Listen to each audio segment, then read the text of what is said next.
Now, everybody's been calling this a sort of secret divorce. Obviously not a secret to anybody that's involved in it. But what happened? What happened? Well, it wasn't secret. It was just that I kept it private for as long as I could. And you know me, if I think something's going to come out, I'll preempt it.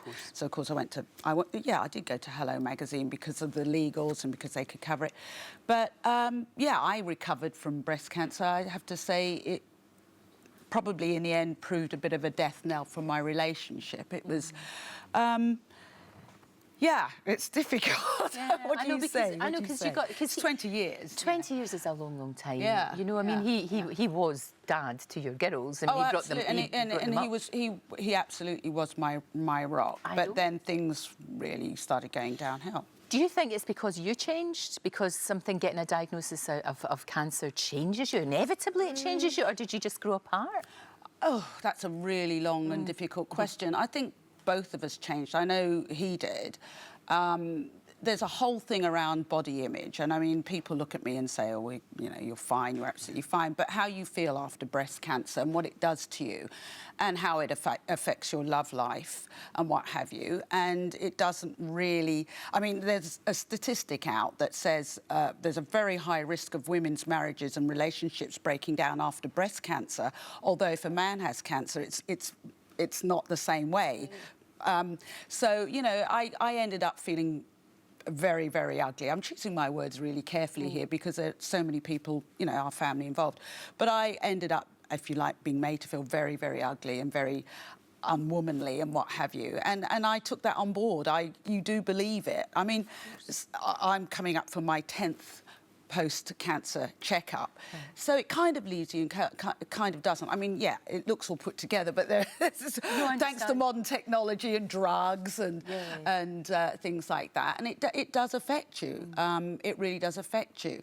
And I guess when you are over the main bit, people expect you, mind, body and soul, just to snap back. And you can't. And I mean, I did work very hard at keeping the marriage together, but there came a point when I just had to call time because mentally, physically, everything else, I just couldn't do it anymore. The thing about you is you've always been a trailblazer. You've always been incredibly open. Trisha, people just don't talk about that. They really don't. They don't talk about the effect, particularly breast cancer. No, they don't. Particularly the fact that is going to have an effect on how you feel about you. And sexually, absolutely, Lorraine, because exactly. Here's the thing, you know, I've got the most fantastic team. I'm going back to Norwich. I come all the way from the States to go back to my team at Spire Hospital in Norwich. And I remember when I brought this, you know, when you bring it up, if you dare bring it up, and you get the feeling like, I'm not saying that the doctors say this, but you get the feeling that you are alive. We're keeping you alive.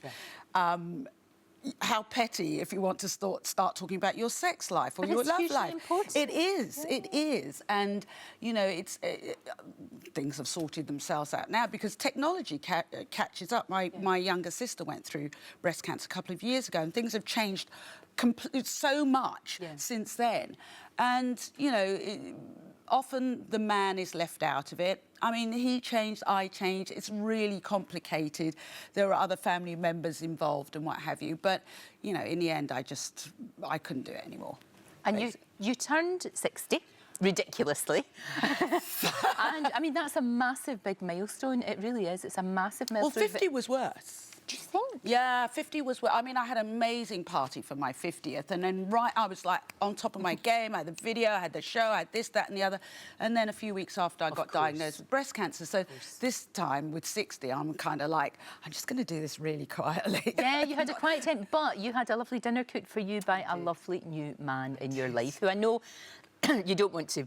You know, he's just gets on with it and he's fine. But that's great that you've got someone. I mean, you're glowing. You look as if you're really happy. Well, I didn't intend to meet him. I mean, there's a whole series in Divorced and Dating, let me tell you. I've had some bloody... You're the women to do it. You're the women to do it as well. It's crazy out there. It is a crazy world. I'd kind of given up, and I was at something, and a friend of mine was trying to set this chap up with another woman, and I was laughing about it. Right. And he and I just got talking. The real crux of this, Lorraine, why did I trust him, is because he's a widower. He lost his beloved wife to breast cancer, stayed with her to the end, nursed her all the way through, was a single dad to an 11 and a 9-year-old, didn't really date or get into a relationship until they'd gone to university.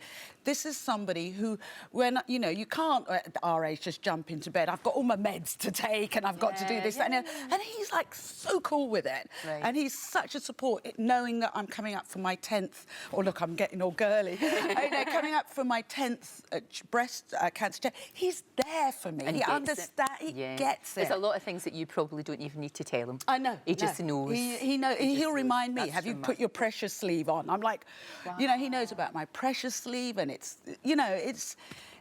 I don't know where it's going to go, what's going to happen, but the thing is that I said, and you know, that I feel like womanly again, and if you like sexy again, and everyone's like, "What should you care about that?" But you do. No, you should. No, you absolutely You want to feel should. loved and no, beloved. completely.